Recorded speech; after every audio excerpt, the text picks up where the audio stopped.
ഇന്ന് നമുക്കൊരു അയല ഫ്രൈ ഉണ്ടാക്കാം. വൃത്തിയാക്കി വെച്ചിരിക്കുന്ന മീൻ നമുക്ക് വരഞ്ഞെടുക്കാം. നമ്മളിന്ന് അയല മീനും കൊണ്ട് പെപ്പർ ഫ്രൈ ആണ് ഉണ്ടാക്കാൻ പോകുന്നത്.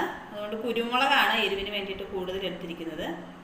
കറിവേപ്പില, ഒരു 5-6 കാന്താരിമുളക്, ഒരു കഷ്ണം ഇഞ്ചി, ഒരു തുടം വെളുത്തുള്ളി, ഒരു സ്പൂൺ ഉപ്പ്, മഞ്ഞൾപ്പൊടി. ഇത്രയും സാധനം നമുക്ക് നന്നായിട്ടൊന്ന് അരച്ചെടുക്കാം. മസാല അരച്ച് വെച്ചിട്ടുണ്ട്. ഇതിലേക്ക് നമുക്ക് ഒരു സ്പൂണ് വെളിച്ചെണ്ണ ഒഴിച്ചു കൊടുക്കാം. ഇതൊന്ന് മിക്സ് ചെയ്തെടുക്കാം. ഇനി നമുക്ക് ഈ മീനിലേക്ക് തേച്ച് പിടിപ്പിക്കാം. മസാലയൊക്കെ തേച്ച് പിടിപ്പിച്ച് വെച്ചിട്ടുണ്ട്. ഇനി നമുക്കിതിനെ ഫ്രൈ ആക്കി എടുക്കാം.